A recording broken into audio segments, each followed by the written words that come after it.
soirée qui pouvait être normale pour moi, ça pouvait être de prendre 2-3 extasies dans la soirée, boire une bouteille et demie de vodka, consommer 1 gramme de cocaïne et fumer une dizaine de joints pour redescendre.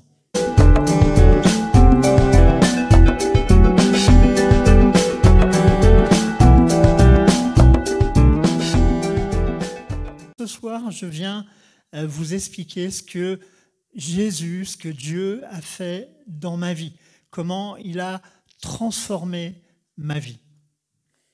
Alors, je m'appelle Sébastien Bonaz, j'ai 50 ans et je viens d'Annecy, en Haute-Savoie. Alors, c'est une ville avec un lac, il paraît que c'est une très belle ville. Alors, je ne sais pas si c'est aussi beau que Dole, mais je me suis promené juste quelques minutes. Vous avez une très très belle ville, vraiment magnifique. Je suis impatient de la découvrir, mais j'ai l'impression que c'est vraiment une très très belle ville. En tout cas, je viens d'Annecy, je suis marié depuis 13 ans avec Ernestine, qui est d'origine togolaise. Alors je le dis tout de suite parce que je sais que vous êtes une église transculturelle ou en tout cas multiculturelle, et ça fait toujours plaisir d'être dans ce genre d'église. C'est aussi ma sensibilité. Donc on est mariés depuis 13 ans, on a 2 enfants, donc Élisée et Eden. Notre fils, il a 13 ans, Élisée, et puis Eden, elle a 8 ans. Et donc voilà. Par quoi je commence? Parce que ça peut être très long, comme ça peut être moins long, mais on va commencer par le début. Donc moi, je suis né dans une famille avec un arrière-plan catholique. J'ai fait ma première communion, j'ai fait ma deuxième communion, j'ai fait ma confirmation, et après, je n'ai plus rien fait du tout. Mais j'ai été dans une famille aimante, avec un père et une mère qui m'ont vraiment aimé, avec un frère qui est un peu plus jeune que moi, qui a 3 ans de moins. Et pendant toutes ces années d'enfance, on a été particulièrement heureux. On vivait des belles choses en famille. Et puis, à partir de l'adolescence, à partir de 14-15 ans, il y avait quand même des choses qui naissaient dans mon cœur qui étaient l'ordre de la rébellion. C'est-à-dire, c'est la préadolescence, vous savez, on se rebelle contre ses parents. Mais moi, cette rébellion, elle s'est d'abord manifestée par un goût très prononcé pour la rue. Mais pas la rue, on va dire pas la rue violente comme aujourd'hui, mais je faisais du skate, je taguais sur les murs, donc je faisais déjà des choses un petit peu illégales à 13-14 ans, mais j'aimais bien être toujours dehors et pas chez mes parents. Et du coup, là, ça a créé déjà une forme un petit peu d'animosité ou de tension au niveau de mes parents. Et je pense que ça prédestinait ce qui a dû se passer un petit peu un peu plus tard, parce que j'étais souvent dehors et j'étais souvent effectivement avec des amis à faire des choses qui sont pas méchantes, mais en tout cas, normalement, on n'a pas le droit de taguer sur les murs et on n'a pas le droit de faire des graffitis partout. Mais j'aimais bien aussi faire du skateboard. Ça, c'était la première étape, vers 13-14 ans. Et puis après, vers 16, 17, 18 ans, j'aimais beaucoup la musique rap. Alors, vous connaissez ce que c'est le rap, j'imagine. Il y a toujours cette grosse basse assez puissante pour ceux qui aiment la musique. C'est assez prenant. La plupart des jeunes aujourd'hui écoutent du rap. Ils sont captés, vraiment captivés par la culture urbaine hip-hop. Mais nous, on a connu les débuts du hip-hop. Et déjà, cette grosse basse, elle m'impressionnait et j'aimais beaucoup la musique rap. Je dis ça parce que ça va faire le lien avec ce qui est arrivé juste après, c'est-à-dire un petit peu avant mes 18 ans, il y a un phénomène qui est arrivé en France entre 89 et 90.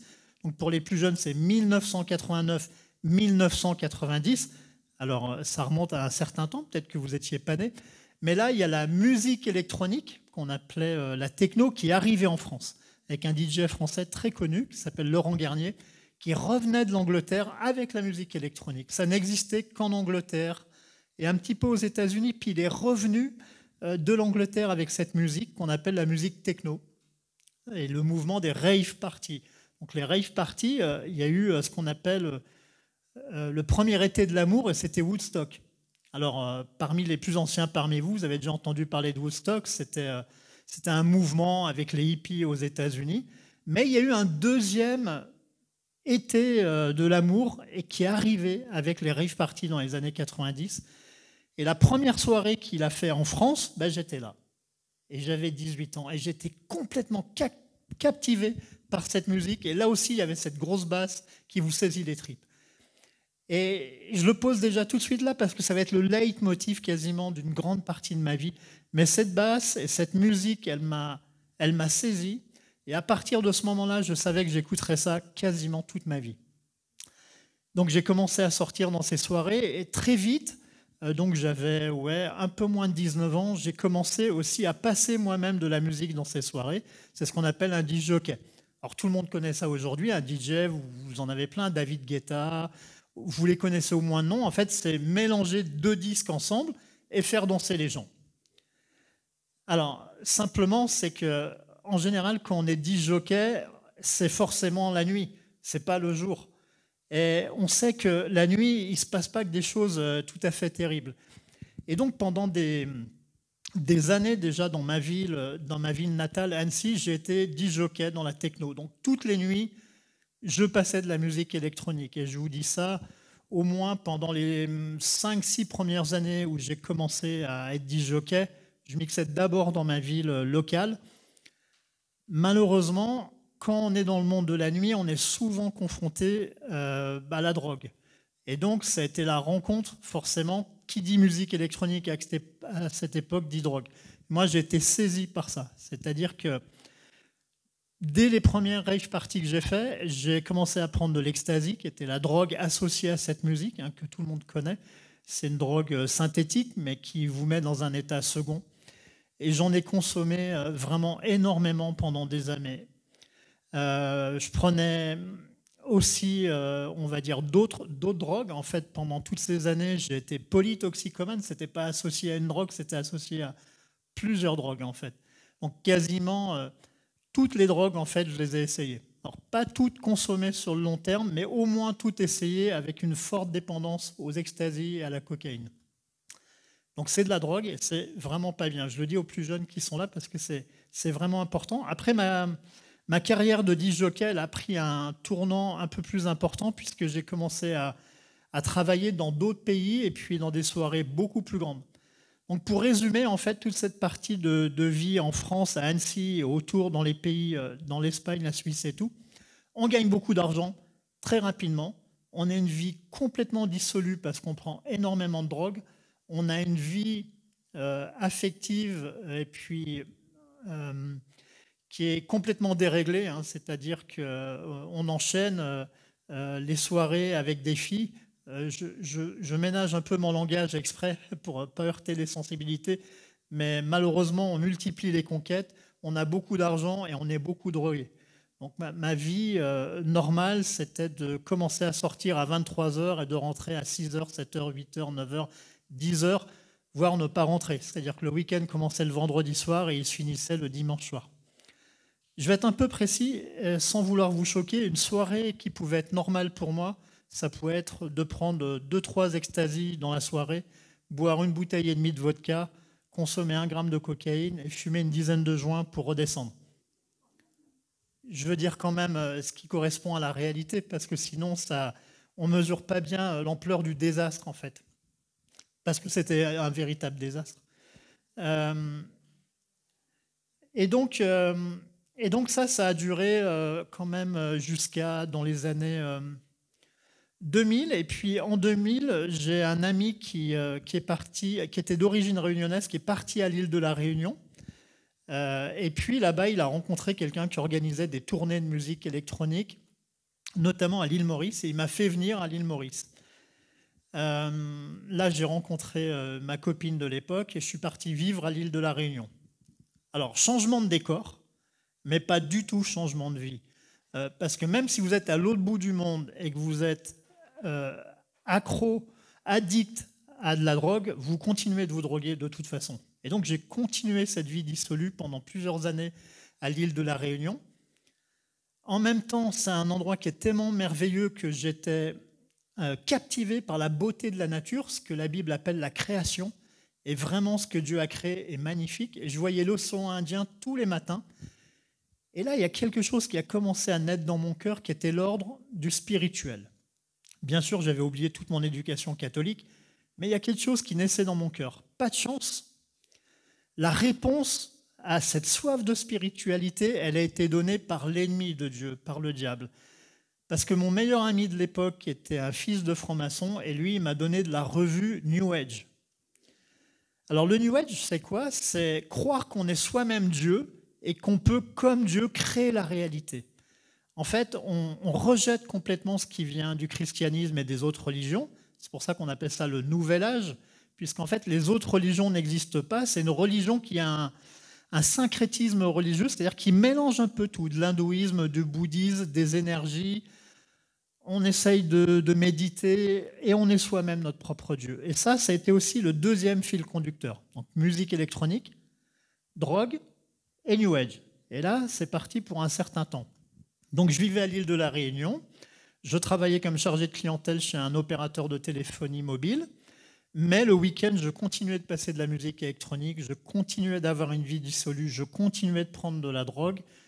À cette époque-là, c'est pareil, je pouvais, dès le matin, je me réveillais à 8 heures du matin, je fumais du cannabis. Tout de suite en me réveillant, et je pouvais fumer au moins 10 joints par jour, mais minimum. Hein. Quand je vous dis ça, c'est vraiment le minimum. En fait, j'étais terriblement malheureux. Pourquoi? Parce que quand on fait ça, finalement, il y a un mal-être qui existe, qui a toujours existé. Et en fait, la course à la célébrité, la course à l'argent, la course aux conquêtes et la course à la drogue, c'était simplement pour essayer de combler un vide intérieur et un mal-être intérieur, mais qui est toujours là. En fait, vous pouvez essayer de mettre toutes les choses extérieures qui existent pour apaiser quelque chose, un conflit intérieur, il reviendra. Il reviendra. Ça, il n'y a aucun souci. Personne ne peut combler ce vide-là artificiellement. Donc ça a duré quand même pas mal d'années. Et puis, j'avais des amis qui habitaient sur une autre île, mais plus près de l'Europe, qui s'appelle Ibiza. Alors, je ne sais pas si vous connaissez Ibiza, mais c'est un peu, excusez-moi l'expression, mais le paradis des fêtards et des gens qui vont en discothèque et de la musique techno. Tout le monde connaît au moins Ibiza. Mais moi, ce qui m'intéressait à Ibiza, ce n'était pas la musique techno, c'était la spiritualité. Curieusement, parce qu'on sait beaucoup moins, c'est qu'il y a des grandes communautés hippies, souvent des arrière-petits-fils, des gens qui ont été à Woodstock, qui habitent à Ibiza et qui vivent une spiritualité New Age débridée. Et donc, je grandissais dans le New Age à l'île de la Réunion. J'avais ce qu'on appelle un maître spirituel qui m'apprenait en gros à vider mon esprit, à accueillir toute forme d'esprit qui pouvait se présenter, à connecter avec l'univers, à connecter avec la nature et tout recevoir. Je vous imagine pas, vous imaginez les dégâts que ça peut causer. Si vous ouvrez à tous les esprits pour les recevoir, ils vont venir, quoi. Mais du coup, ce New Age, en fait, il m'attirait parce qu'on a la sensation d'être Dieu soi-même. Et donc, je me suis dit, il faut que j'aille à Ibiza parce que là-bas, le New Age est encore plus développé. Et donc, c'est là-bas que je dois aller. Donc, je suis parti de l'île de la Réunion pour vivre à Ibiza pendant plusieurs années. Alors là-bas, j'étais bien sûr dans mon élément parce qu'il y avait de la drogue à profusion, il y avait de la musique électronique à profusion et il y avait du New Age à profusion. Donc, je me suis retrouvé là-bas pendant plusieurs années dans une forme de communauté hippie qui pratiquait le New Age. Faut savoir qu'à Ibiza, quand même, je le dis souvent parce que ça donne un électrochoc aux gens, il y a encore des vraies sorcières en activité. J'avais une amie à moi qui était une vraie sorcière en activité. Il y a des gens qui rendent des cultes à des déesses étrusques. Donc ils sont dans des grottes avec des statues, ils se prosternent devant, ils jouent de la musique devant, ils offrent des offrandes à ces idoles, en fait. Il y a des discothèques qui s'appellent Lucifer. Il y a des soirées de musique électronique qui s'appellent Jézabel. Alors, si vous ne connaissez pas très bien la Bible, vous ne connaissez peut-être pas ces références, mais pour ceux qui connaissent, il y a des panneaux publicitaires dans Ibiza où vous voyez une soirée organisée par la fille de Mick Jagger, des Rolling Stones. Elle s'appelle Jed Jagger, et la soirée s'appelle Jézabel. Et sur l'affiche, on la voit en train de faire un clin d'œil. Parce que les initiés savent très très bien ce qu'elle est en train de faire. Donc c'est pour vous donner un peu le climat spirituel qu'il y avait à Ibiza. Et donc moi j'étais là-dedans en fait. Et je vivais là-dedans. Et puis à un moment donné, il y a quelque chose qui a commencé à naître dans mon cœur qui était un peu surprenant parce que j'étais au milieu de cette communauté hippie. Et Dieu, que je ne connaissais pas, a fait quelque chose, c'est que, en fait, dans le New Age, ils appellent ça les enfants indigos. Les enfants viennent enseigner les parents. En fait, quand vous avez des enfants, c'est eux qui doivent vous enseigner. Donc c'est une inversion des valeurs, c'est clairement antichrist. Et en fait, les enfants sont livrés à eux-mêmes. Et Dieu a commencé à me travailler de cette manière parce que je voyais les enfants livrés à eux-mêmes. Ils pouvaient faire, vous allez m'excuser, caca par terre devant tout le monde pendant que tout le monde mangeait. Personne ne disait rien. Et ça a créé une tension dans mon cœur en me disant, mais c'est pas possible que ces gens qui se disent spirituels, et moi j'avais soif de spirituel parce que je l'associais à la sainteté, à l'élévation. Mais là, je voyais quelque chose qui était plutôt dégradant et qui était plutôt abaissé. Et ça a commencé à créer une tension, voire une colère en moi. Et cette colère, elle ne m'a pas lâché. Et j'étais en train, sans savoir, de me rebeller contre le New Age et de dire, c'est pas ce que je cherche, il y a vraiment un truc qui ne va pas, d'autant que c'est très sectaire. Si vous n'avez pas la pensée qui est alignée avec les autres, c'est-à-dire on est des êtres de lumière, on communique de l'amour, notre vibration transforme le monde, ben, vous êtes considéré comme quelqu'un de sombre. Et alors je devenais un petit peu sombre. Et donc, on est courant 2007, je pense que je dois quitter Ibiza et rentrer chez mes parents à Annecy. Et c'est ce que je fais. Et fin 2007, je rentre chez mes parents avec un souci dans la tête, un seul, c'est de trouver tout ce qui est relatif au New Age sur Internet. Je veux en savoir plus, mais dans un souci de démonter le New Age et de m'en écarter. Et je suis chez mes parents, j'allume Internet, et là, je tombe sur un site, je tombe sur des sites qui sont en train d'expliquer que le New Age est très sectaire, que finalement, il y a des gros problèmes. Et puis là, je tombe sur un site Internet où c'était marqué en gros les dangers spirituels du New Age. Mais sans le savoir, j'étais sur un site Internet chrétien. Et ce site Internet, il parlait de quoi? Il parlait du péché, il parlait de l'idolâtrie, et il parlait du New Age. Et j'ai lu 1 ligne, 2 lignes, 3 lignes, et j'étais foudroyé par quelque chose. Quelque chose qui m'a traversé de la tête aux pieds, qui m'a fait tomber de ma chaise, et qui m'a mis par terre, et instantanément, en une demi-fraction de seconde, j'ai compris qu'il y avait un Dieu et que je l'avais offensé toute ma vie. Et instantanément, je me suis vu complètement noirci par tout ce que j'avais fait de mal, et j'ai vu sa sainteté en une fraction de seconde. Et donc, du coup, je suis resté par terre sur la moquette chez mes parents à pleurer pendant 2 heures. Je ne pouvais pas me relever, ce n'était pas possible physiquement. Il m'a fallu beaucoup de temps pour simplement me relever. Et voilà. Et donc, ça a commencé ici.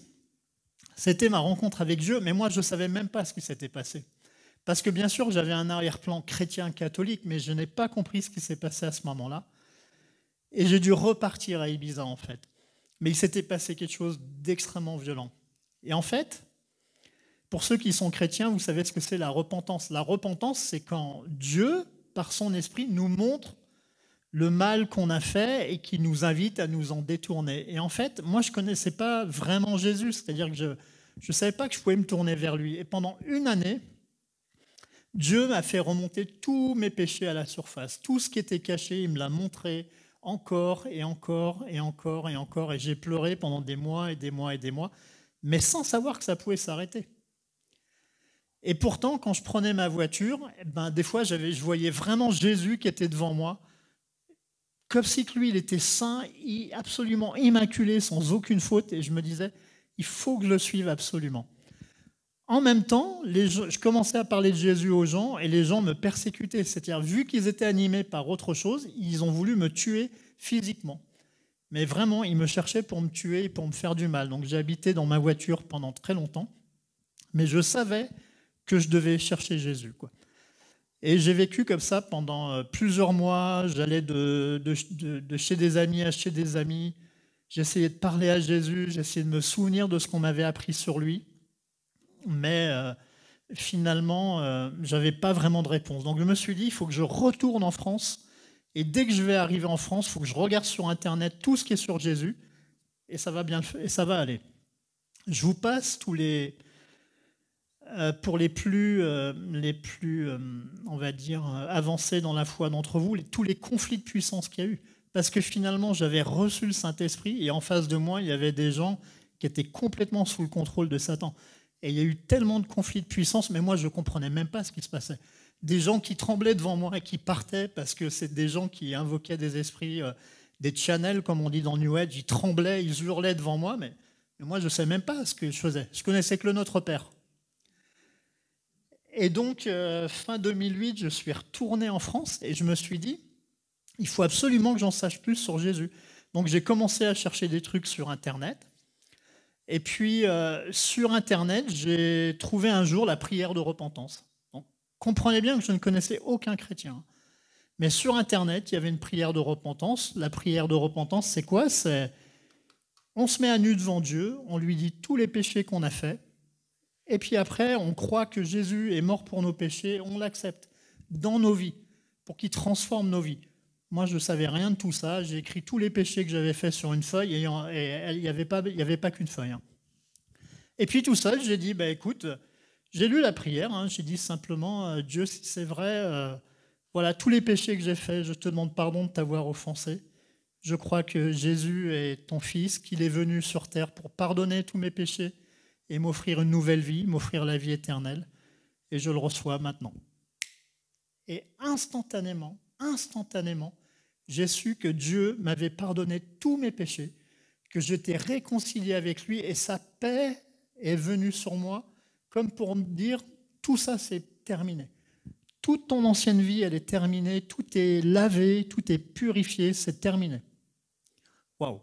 Et là, je l'ai senti vraiment direct. Et à ce moment-là, j'ai commencé à parler de Jésus à tous mes amis. Mais mes amis, quand je leur parlais de Jésus, je vendais de la drogue à l'époque, donc du cannabis, j'avais encore une armoire remplie de cannabis que je vendais.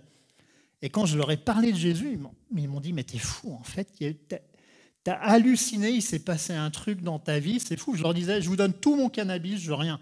Il y en avait pour des dizaines de milliers d'euros, j'aurais dit, je vous vends tout maintenant. Ils me disaient, mais pourquoi tu fais ça? Parce que Jésus me le demande. Alors là, c'était terrible. Mais en même temps, ce qui était dur pour moi, c'est que j'avais vécu, en quelque sorte, cette conversion, mais je ne connaissais aucun chrétien. Et donc, pendant des mois et des mois, je cherchais Dieu physiquement. C'est-à-dire que j'allais dans des petites chapelles dans la montagne, je le cherchais dans la rue, je lui parlais. Je me disais, il doit y avoir d'autres gens comme moi qui ont vécu ça quand même. Et donc, je parlais à Dieu, mais sans le savoir. Et puis, j'ai trouvé sur Internet qu'on pouvait prier, c'est-à-dire vraiment lui parler. Et c'est ce que j'ai commencé à faire, en fait. J'ai commencé à parler à Dieu. À force de le chercher, si vous cherchez Dieu, vous allez le trouver. Et lui, il va vous trouver également. Et un jour, en parlant à Dieu, j'ai reçu un mot, évangélique. Je ne sais même pas ce que c'est, évangélique, quoi. Et j'ai regardé sur Internet et j'ai vu les évangéliques. Nouvelle naissance, évangélique. J'ai fait, mais ça ressemble quand même vachement à ce que j'ai vécu. Ce truc-là où on sent la paix, on a l'impression... Et du coup, je me suis dit, il faut peut-être que je trouve une église évangélique. J'ai commencé à lire la Bible tout seul pendant des semaines sur Internet. C'est pareil parce que j'avais honte d'aller acheter une Bible ou de rentrer dans un magasin pour acheter une Bible. Mais j'ai commencé à lire la Bible sur Internet. Donc j'ai reçu le mot évangélique, je me suis dit, il doit y avoir des églises évangéliques. J'ai tapé église évangélique Annecy, j'en ai trouvé. Et ce jour-là, je suis rentré dans une église évangélique à Annecy. Alors, je n'y suis pas allé tout de suite. Ce que je me suis dit, c'est des sectes. Je ne vais certainement pas y aller, donc je suis passé devant des dizaines de fois. J'ai appelé le numéro de l'église, personne n'a jamais décroché. Mettez un répondeur sur le numéro de l'église parce que moi, j'ai mis très longtemps avant de rentrer dans une église. Mais quand je suis rentré dans cette église évangélique, j'ai su que c'était ma maison tout de suite. La personne qui m'a reçu, j'ai encore son prénom, s'appelle Georges Burs. Et quand j'ai vu son visage et quand il m'a accueilli, j'ai pleuré, j'ai fondu en larmes. Je savais que c'était ma maison, je savais que j'y resterais toute ma vie. Et Jésus a transformé toute ma vie. De quelqu'un qui consommait de la drogue tous les soirs, de quelqu'un qui multipliait les conquêtes, de quelqu'un qui était noirci par le péché. J'étais baptisé en 2010 et ma vie en 2010 a été radicalement transformée. J'ai été, bien avant ça, même délivré de toutes mes addictions instantanément. Ah oui, je ne vous ai pas raconté un truc. C'est qu'en lisant la Bible, j'ai vu que Jésus était saint, qu'il était absolument saint et animé par le Saint-Esprit. Et moi, je me suis dit, je veux être saint. Donc, qu'est-ce que je peux faire pour être saint? Il me faut le Saint-Esprit. Alors moi, je me suis juste mis dans la chambre de mes parents, pareil, j'ai dit, oh Dieu, je vais avoir le Saint-Esprit. Et je me suis mis immédiatement à parler en langue. Et ce jour-là, j'ai été délivré instantanément de toutes mes addictions. À l'alcool, à la cigarette, au joint, à toutes les drogues, instantanément. J'en ai plus jamais pris. Donc en 2010, je me suis fait baptiser, ma vie a été radicalement changée. Quelques mois après, j'ai rencontré ma future femme Ernestine. Moi, je n'avais plus travaillé depuis des années. J'ai trouvé un travail dans le médico-social et je suis resté 10 ans dans cet établissement au service des personnes en situation de handicap psychique. J'étais responsable de site. Dieu nous a donné ensuite vraiment un ministère. On a pu le servir comme évangéliste avec ma femme. Il nous a donné 2 beaux enfants. Il a continué de nous bénir pendant des années. Mais vraiment, la transformation, c'est comme si j'avais reçu un cadeau de Dieu qui a radicalement changé ma vie en 1 an. En 1 an, je suis parti de rien et Dieu m'a tout donné. Jésus m'a tout donné en une seule année. Tout ce que l'ennemi avait détruit pendant presque 20 ans, Dieu m'a tout redonné en une année. En une année. Et encore aujourd'hui, j'ai la joie de le servir. On fait partie d'une église pas très loin d'Annecy. Alors, on n'est plus pasteur officiellement, mais on fait partie d'une équipe dans une église qui annonce l'évangile. On est dans la formation, dans la prédication. Et voilà, c'est ce que je voulais vous dire ce soir. C'est que ce Dieu-là, celui qui a changé ma vie en un claquement de doigts, il peut le faire aussi. Je vais vous lire une citation de David Jeremiah, qui est un pasteur américain qui dit « La grâce de Dieu enterre votre passé et ouvre la porte à un avenir d'espoir et de bénédiction. » Alors, je sais qu'il y a beaucoup de chrétiens ce soir dans la salle, mais ce n'est pas grave. Je vais quand même vous inviter à fermer vos yeux, chacun. Et je vais quand même faire un petit appel.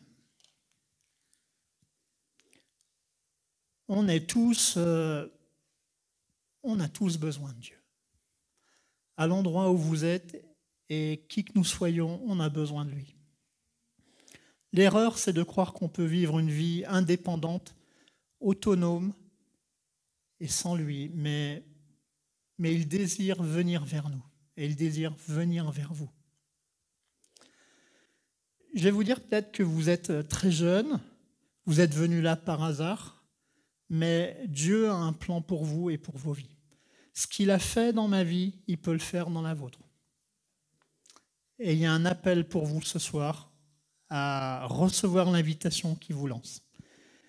Et cette invitation, c'est simplement « Accepte-moi dans ma vie, dans ta vie. » Dieu veut laver toutes les fautes qu'on a pu connaître. Il veut nous ramener à lui, parce que le plus grand des péchés, la plus grande faute, c'est de vivre comme si lui n'existait pas. Et ce qu'il veut, c'est nous ramener à lui et nous donner une nouvelle vie.